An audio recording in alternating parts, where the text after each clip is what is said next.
उत्पत्ति का पुस्तक 38 अध्याय का मनन। ये अध्याय में 30 वचन लिखल गल बाटे और ये पूरा पुस्तक में 38वां अध्याय विशेष बाटे। काहे बदे कि ये हम आपके बताई 4 मूल पुरुष के विषय में उत्पत्ति में बतावल गल बाटे। इब्राहिम, इसहाक, याकूब और यूसुफ।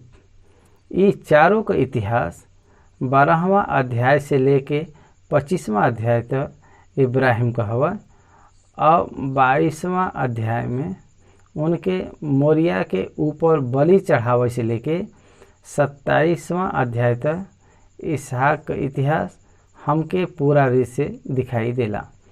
अब याकूब का इतिहास हमके उत्पत्ति का पुस्तक 27 अध्याय से लेके अंतिम अध्याय तक हमके दिखाई देला। वही प्रकार से यूसुफ का इतिहास उत्पत्ति का 37 अध्याय से लेके अंतिम तक हमके दिखाई देला। ये मूल पूर्वजों का इतिहास लिखत समय सडनली बीच में कोनो प्रकार से कनेक्शन न रखत होए बीच में 38 अध्याय इंसेक्ट करल गल बाटे, जोड़ल गल बाटे। ये अध्याय का और बचल गयल इतिहास का कोई भी कंटिन्यूटी हमके दिखाई नहीं देला। ये इतिहास अलग बाटे। हमारे बदे याकूब का पुत्र में और यूसुफ का इतिहास प्रमुख रूप से देवल गल बाटे, लेकिन केवल एक अध्याय में यहूदा का इतिहास जोड़ल गल बाटे और लावल गल बाटे। परमेश्वर ऐसा काहे करवाए बयान, मतलब आदम से लेके प्रभु यीशु मसीह तक भी, आदम से लेके प्रभु यीशु मसीह तक 62 जनरेशन्स आइडेंटिफाई भल बाटे।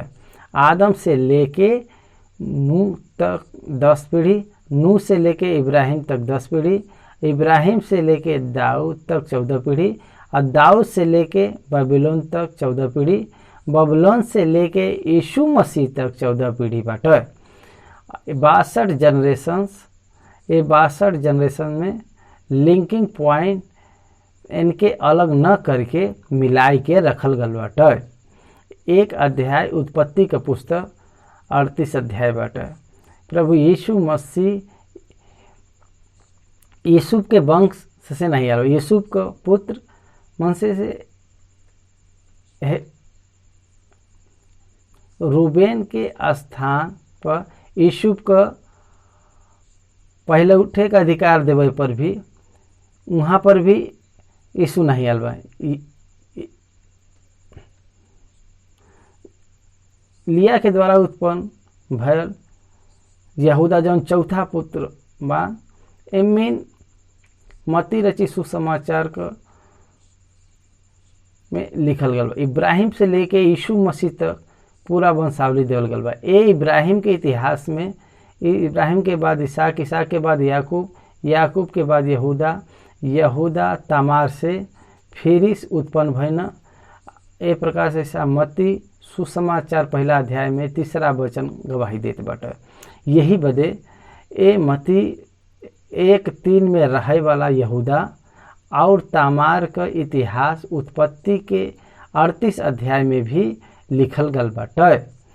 अगर ए अध्याय में का बाटे अगर कई के देखल जाए तो याकूब का पुत्र यहूदा कनान देश में विवाह कैना और अब्दुल्ला नामक वासी के पास गईना जेकर नाम हीरा बाटे। इनके भाई से दूर गईना और वहाँ पर सुआ नाम एक कनानी पुरुष बेटी के देखना और ब्याह करके उनके पास गईना। यही बदे यहाँ पर देखे पर यहूदा सुआ नामक एक कनानी पुरुष के बेटी के उनके पत्नी के रूप में लिए न और ओकरे द्वारा पुत्र के उत्पन्न कैना। एर, ओनान, सेला ये पुत्र के जन्म देना।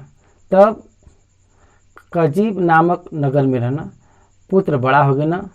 पहला उठा पुत्र पर के पहला पुत्र एर का विवाह का आवे पर वही नगर में रहे पर तमार नामक एक स्त्री के लिया के यहूदा अपने पहले उठे पुत्र का विवाह करे। एर बहुत दुष्ट रहल। यहोवा के लेखा में बहुत बुरा व्यक्ति बाटे, यही बदे परमेश्वर ओके मार डालना। दूसरा पुत्र ओनान बा, ऊ अपने देवर का धर्म पूरा करे बदे भौजाई के पास गया, जाय के अपने भाई बदे संतान उत्पन्न करे बदे ऊ अपने भूमि पर वीर गिराई के नाश करे।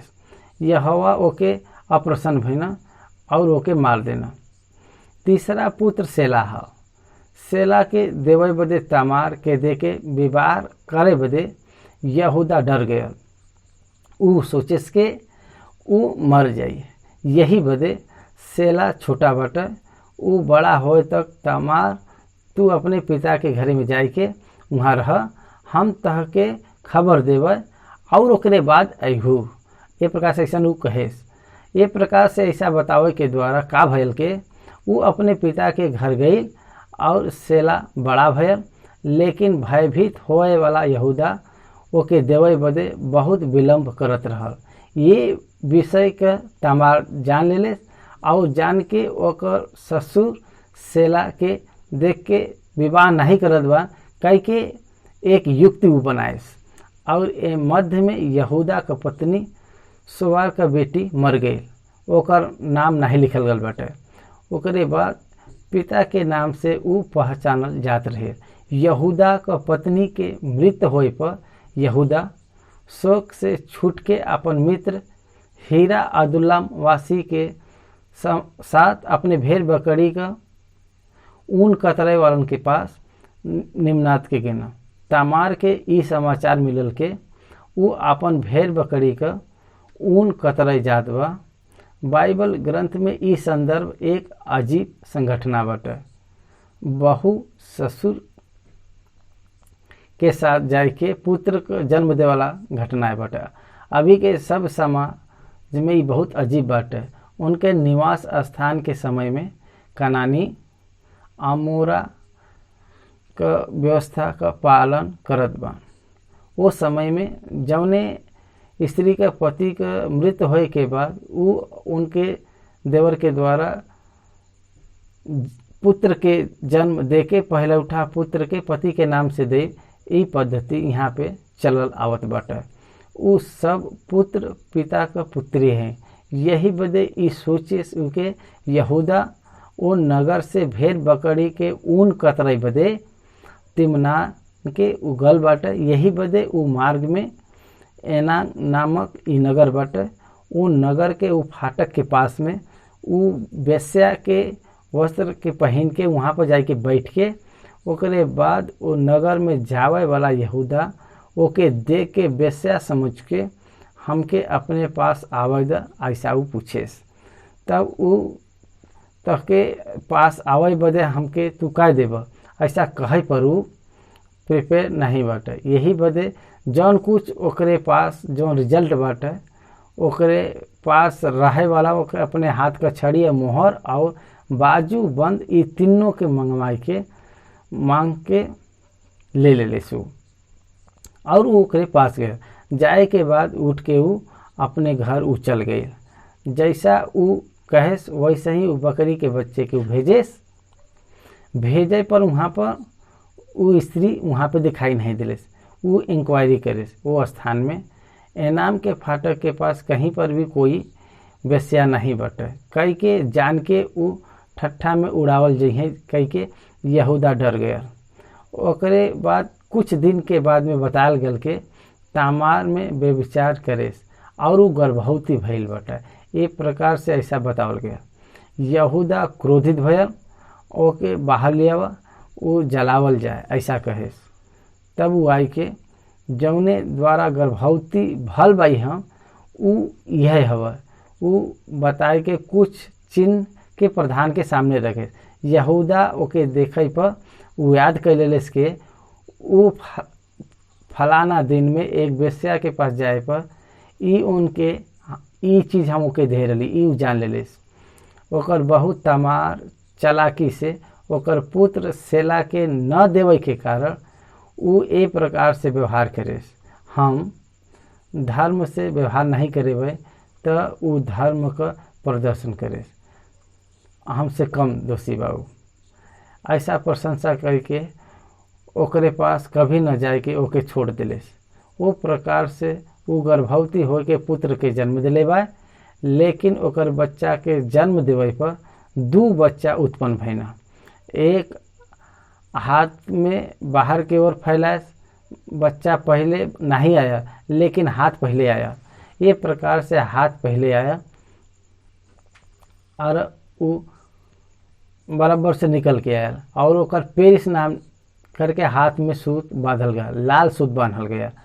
पीछे ओकर भाई जेकरे हाथ में जेकर लाल सूत में हाथ बांधल ओकरे द्वारा ओकरे पीछे उत्पन्न भेल। एक प्रकार से लूत का पुस्तक 4 अध्याय में 18वां और 19 वचन में दाऊद का वंश पेरे से लेके दाऊद हमके 9वां व्यक्ति हमके दिखाई देला। ओकर पूरा वंश लिखल गल बाटे। वचन का मनन करे पर हम ओके पढ़ के हम ओकर विवरण करब। यही बदे पूरा 38 अध्याय यहूदा और तामार के बारे में लिखत समय यीशु मसीह का वंशावली का लिंक यहाँ पर ऐड करल गल बाटे। ये हमके समझे की बाटे।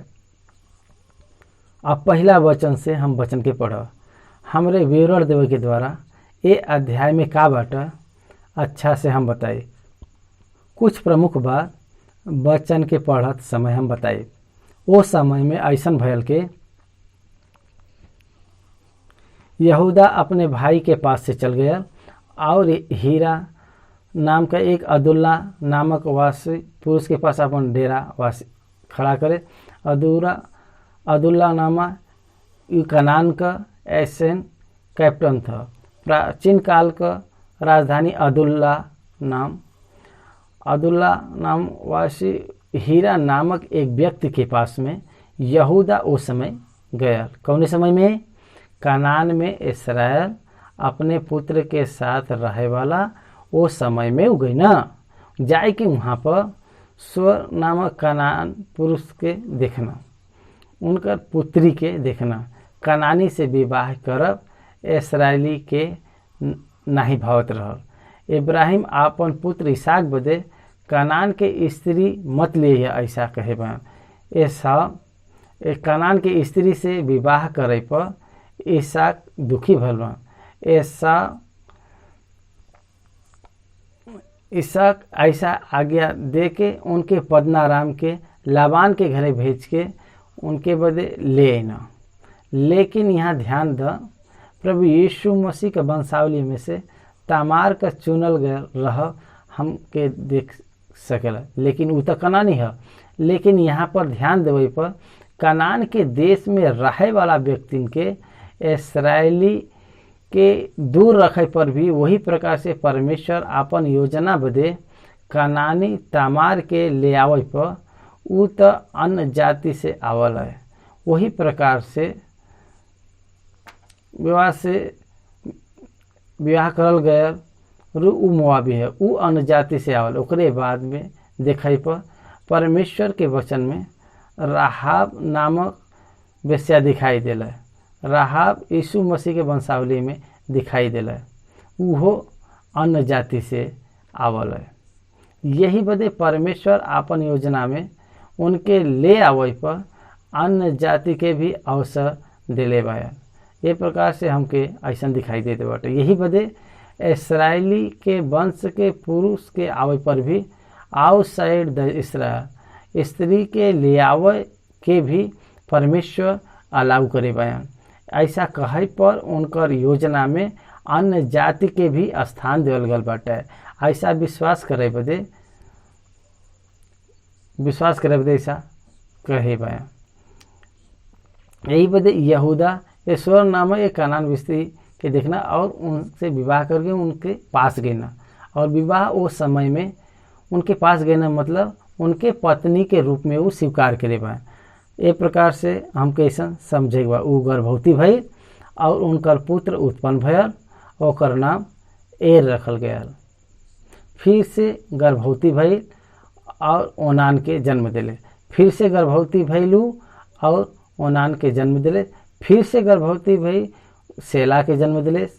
ए प्रकार से ओके जन्म दे समय यहूदा कज्जीब में रहत रहल और ओ नगर का नाम कज्जीब रहल। अब हम 6वां वचन से देखे पर 11वां वचन तक हम अगर पढ़ी तो यहूदा अपने पहलौठा पुत्र एर का तामार से विवाह कैना, लेकिन यहूदा का उ जेठा उ यहोवा के लेखा में दुष्ट रहल। एर यहोवा के लेखा में दुष्ट रहल, यही बदे यहोवा ओके मार डले। अजीब लगत बटे, परमेश्वर ओके मार डलना। काहे मार डलना? उनके स्थान पर ओनान से विवाह करे पर भी परमेश्वर उनके मार देना। काहे? वास्तविकता में पहलौठा पुत्र चुनल जाए चाहिए। यहूदा का पहलौठा पुत्र यीशु मसीह के वंशावली में पूर्वज के रूप में आवे के बाटे, लेकिन वो परमेश्वर के इच्छा नहीं बाटे। वास्तविकता में हर एर दुष्ट रह, वास्तविकता में एर दुष्ट रहना, दुष्ट होए पर उनके वंशावली में आवे, लेकिन परमेश्वर के वो पसंद नहीं बता। यही बदे पवित्र आत्मा परमेश्वर उनके पहलौठे पुत्र के नहीं लिए ना, लेकिन यहूदा के लेके ना। यही बदे एर के परमेश्वर मार देना। God involve in that, God जज। परमेश्वर ओकर न्याय करके ओके भौतिक रीत से मिटा देना। तब यहूदा ओनान से कहना, अपने भौजाई के पास जा और उनके साथ देवर का धर्म पूरा करके अपने भाई बदे संतान उत्पन्न करो। व्यवस्था विवरण 25वां अध्याय के 6वां वचन में देखे पर एक मूसा बतैना। व्यवस्था विवरण 25वां अध्याय 6वां वचन का भाग 1-2 वचन के हम पढ़ के आपके हम बताइए। एक जवान विवाह करके उनके मरे के बाद ओकर निपुत्र मृत्यु होए पर वो व्यक्ति का भाई उनकर ने पत्नी के पास जाए के संतान को उत्पन्न करे के बता। ई लिखल गल बटे, पढ़ लिख देखो। जब कोई भाई संग रहत बन तो और उनमें से कोई निपुत्र अगर मर जाए तो वो स्त्री का विवाह कोई और से न करल जाए, ओकरे पति का भाई ओकरे पास जाए के उनके अपन पत्नी कैले और ओके पत्नी का भाई के धर्म का पालन करे। समझत बा का? परवोत्री के पास नहीं जाए के बाद ओकर इसराइली में ही विवाह करके उनके स्त्री का हक दिलवावे के बाटा। ये मूसा बतावत बा।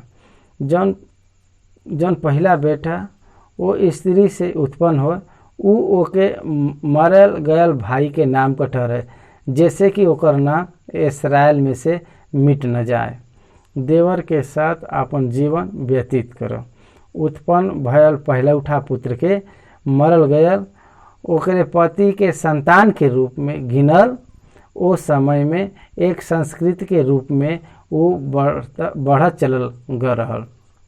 वो प्रकार से रूत के पुस्तक में ये हमके यहाँ पे दिखाई देला। रूत के पति के मृत्यु होए पर बैतलहम में उनकर साथ नयोमी के साथ मोयाब से बैतलहम में आवे पर जवानी के समय में बोआज के वो अपने पति के रूप में वो स्वीकार करे के संदर्भ में बोआज रूत से कहे, हमसे तह से एक और करीब व्यक्ति बाटे और तहके ए विधवापन से छोड़ाई। अगर वो कहे के अगर हम न छोड़ाई तो हम तहके छोड़ाई, तब वो ए प्रकार से ऐसे वो कहे। ए प्रकार से प्रधानों के बीच बैठे पर रूत बदे देवर का धर्म पूरा करे वाला बंद व्यक्ति आया और उसे वो प्रधान लोग पूछना तो कहना, ये हमरे द्वारा संभव नहीं बाटे, ये हमरे बदे संभव नहीं बाटे। ऐसा कहे वाला व्यक्ति प्रधान के सम्मुख चप्पल से मारल गई। ये एक संस्कृति बाटे। ये प्रकार से होए के बाद में बोआज ओके छोड़ा ले और यही बदे बोआज रूत के द्वारा वो ओबेद के जन्म दिले। ओबेद एसो के और एसो के दाऊद के जन्म दिले। ओबेद ऐसा के ऐसा दाऊद के जन्म दिले। बोआज ग्रेट ग्रैंडफादर टू डेविड। बोआज नामक व्यक्ति रिश्ते में दाऊद का परदादा कहलावल। यही बदे यहाँ पर भी रूत जौन विधवा रहनी वो उनसे विवाह करना काहे बदे कि उनके देवर का धर्म पूरा करे वाला रहल। उ जन्म देवल गल पहले उठा पुत्र रूत के पहला पति के रूप के संतान के रूप में ठहरावल जाला, यही दिखाई देला। ओकरे बाद में अगर हम ध्यान करी तो ओनान उनके साथ जाके अपने भाई बदे संतान न उत्पन्न करे वाला उद्देश्य उ भूमि पर वीर गिराई के नाश करे।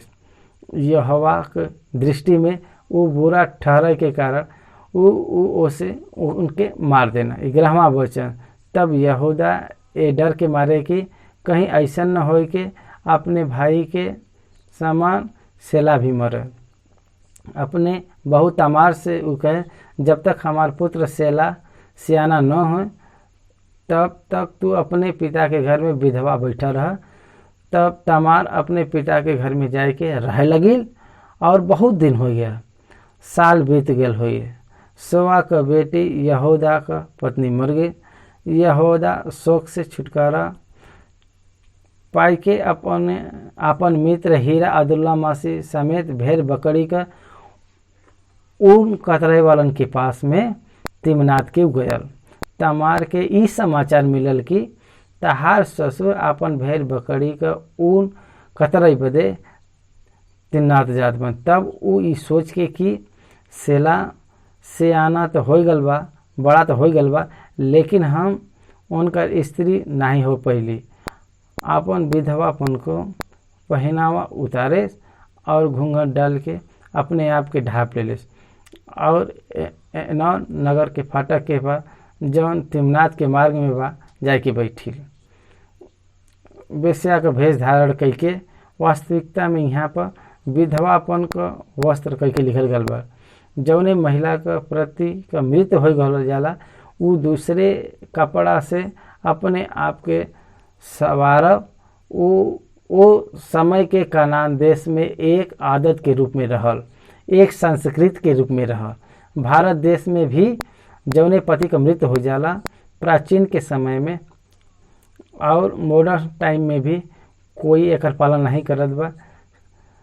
श्वेत वस्त्र का धारण करके सर का बाल बनवाई, मतलब सर के बाल के करके टकला करवाई के श्वेत वस्त्र पहन के सफ़ेद कपड़ा पहन के अपने आप के हमारे देश में भी एक प्रकार से संस्कृति रहा। और यहाँ पर भी कनान में एक प्रकार से विधवापन के वस्त्र का धारण करे के संस्कृति बाटे। जब वो एनोन के नगर के फाटक के पास बैठा रहे तब यहूदा उसे देखे और वो वेश्या समझे काहे बदे कि वो अपन मुँह ढापे रहे और वो मार्ग से वो उनके ओर फिरल और कहे लगा कि हमके अपने पास आवे दे। काहे बदे कि उनके ई मालूम नहीं रहल कि वो उनकर बहू हवे और वो कहे लगिल कि अगर हम तहके अपने पास आवे दही तो तू हमके का देब। तब वो कहे हम अपने बकरी में से बकरी का एक बच्चा तुम्हारे पास भेज देब। तब वो कहे कि भला ओके भेजे तो का तू हमरे पास कुछ रेहन रख के जाब। तब वो कहे हम तुम्हारे पास का रेहन रखी। वो कहे कि अपन मोहर और बाजू का बंद और अपने हाथ का छड़ी। तब वो अपन वस्त्र दे दे और ओकरे पास गया और वो से गर्भवती भई। बहू करके न मालूम हो के वेश्या समझ के ओकरे पास जाए बदे वो वस्त्र के गिरवी रख के वो ओकरे पास गया। ये प्रकार से वो गर्भवती भई। तब वो उठ के वहाँ से चल गई और अपन घूंघट उठाई के अपने विधवापन का पहनावा फिर से वो पहन ले लेस। 20वां बच्चा, तब यहूदा बकरी का एक बच्चा अपन मित्र अब्दुल्ला वासी के हाथ भेज दिले कि वो रेहन रखल बाटे और वो स्त्री से हाथ से छोड़ा के लिए आवा और वो स्त्री वहाँ पर नहीं मिला अब्दुल्ला मवासी के हाथ, अब्दुल्ला मवासी मतलब हीरा के हाथ बेच दिले। ऊ उसे दिखाई नहीं दिले। तब ऊ वहाँ के लोगन से पूछे के ऊ देवदासी जवन एना मार्ग पर एक तरफ बैठा रहे कहाँ बाटे? तब वो कहना यहाँ पर तो कोई देवदासी नहीं बाटे। उनके समझ में नहीं यार बेस्या हवा ऊ गर ह, उनकर मुँह बाजू बन। ऊ उनके पास रह गया। ओके ले वापस ले आवे बदे प्रयत्न करत बा। तू वहाँ पर हइया नहीं बाबू। तो उ नगर के लोग ठट्ठा उड़ी हैं। ई न करके उनके अंदर डर समा गया। तब वो यहूदा के पास लौट के कहना के हम क्यों नहीं मिले। और वो स्थान के लोग कहना कि यहाँ पर तो कोई देवदासी नहीं बाटे। तब यहूदा कहे हम तुच्छ गिनल जाए। इतना बड़ा प्रधान व्यक्ति तुच्छता के विषय में सोचत बाटे। आज हर एक व्यक्ति के आपन करल गए प्रतिक्रिया के अनेक बार परख के ओके अटेम्प्ट करे के चाही। उनके द्वारा मिले वाला प्रतिफल सामाजिक सम्मान के नष्ट कर दी करके ए सोच के न रख के कोई भी काम के न करे के चाहे। ये हमके सीखे के बाटे। उ बंधक वही के पास रह दा। देख हम बकरी का बच्चा भेज देली लेकिन वो तहके नहीं मिले। ऐसा वो कहना। 3 महीना के बाद प्रेगनेंसी कॉन्फर्मेशन निश्चय 3 महीना में पता चलला। यहाँ पर वही भयल। यहाँ पर तहार बहू तमार व्यभिचार करे बाटे। तहार बहू कोई के साथ जाए के गर्भवती भइल बाटे। उ गलती करे बाटे ऐसा बतावल गया। इतना ही नहीं उ व्यभिचार के द्वारा गर्भवती भइल बाटे। ये प्रकार से यहूदा कैसन समाचार मिला। जब यहूदा कहेस उनके बाहर लियावा के उ जलावल जाए। अमोरा व्यवस्था यह बतावला कनान में ई प्रैक्टिस में रहे वाला व्यवस्था हुआ। जब ओके बाहर निकालत रहना तब वो अपने ससुर के पास ई कहला भेजे के जौन पुरुष का ई वस्तु बाटे वही से हम गर्भवती भल बाई। फिर उ ई कहला के पहचान तो सही हवा कि ई मोहर और बाजूबंद और छड़ी केकर बाटे। यहूदा ओके पहचान के कहे उ तो हमसे कम दोषी बाटे। काहे बदे के हम अपन पुत्र सेला के ब्याह नहीं देली और उ उनसे फिर कभी भी प्रसंग नहीं करे। सेला के उसे ब्याह न कर देवे के कारण उ अपने ससुर के द्वारा तमार ए प्रकार से गर्भवती भई और उ ओके घर लेवे से दूर जाए से उखड़ी रहे। यही बदे उधर्मी बाटे।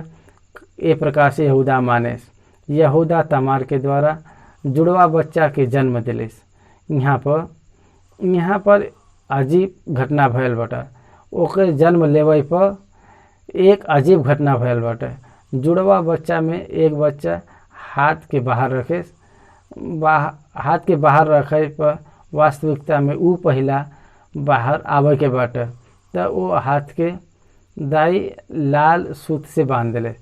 एकरे भीतर ओके बराबर हटाई के दूसर बच्चा आया जवन हाथ बाहर रखे ओके बाहर आवे के बाटे। तो ओके बराबर ओके पार करके जल्दी से एक दूसर सामने आया और आयल गल बच्चा के दाई कहे तू काहे बरबस बाहर निकल आल बे कह के पेरिस कह के बरबस निकल के यार एक अर्थ के पेरिस करके ओकर नाम रखल गया। उ पहले उठा पुत्र ठहरल। ओकरे बाद जेकर हाथ में लाल सूत्र बांधल रहल उ बच्चा के रूप में उ बाहर आया। ओके जरा करके नाम रखल गया। विवाद करके आयल गल बैठ। यही वजह पेरिस पहले उठा पुत्र हवा और ये पेरिस से वंशावली आगे बढ़ी बाटे। रूत का पुस्तक 4 अध्याय 18वां वचन से अंतिम वचन तक अर्थात मतलब 31वां वचन तक अगर देखा जाए तो इब्राहिम, इसहाक, याकूब, यहूदा ई 4 ओकरे बाद यहाँ पर पेरिस 5वां व्यक्ति दिखाई देते बाटे। पेरिस से अस्त्रोन, ओरान, नामताब, नाहसोन, सलमोन, बोआज, ओबेद, येसे, दाऊद 14वां व्यक्ति। यही बदे पेरिस से हस्रोन, हस्रोन से राम, राम से अमीनादाब, अनीमादाब से महासोन, नहासोन से सलोमोन, सलोमोन से बोआज, बोआज से ओबेद, ओबेद से ऐसे, ऐसे से दाऊद, दाऊद उत्पन्न भइल। यीशु मसीह का वंशावली में हमके ई विवरण हमके दिखाई देला। तमार दिखाई देला। मत्ती 1:3 में यहूदा तमार के द्वारा पेरिस के जन्म। भाई और बहन लोग, ये अध्याय में प्रभु यीशु मसीह का वंशावली के उत्पत्ति के 38वां अध्याय में कनेक्ट करत गइल बाटे। हमके एकर विवरण बतावल गइल बाटे। ए प्रकार से हम एके समझ सकीला।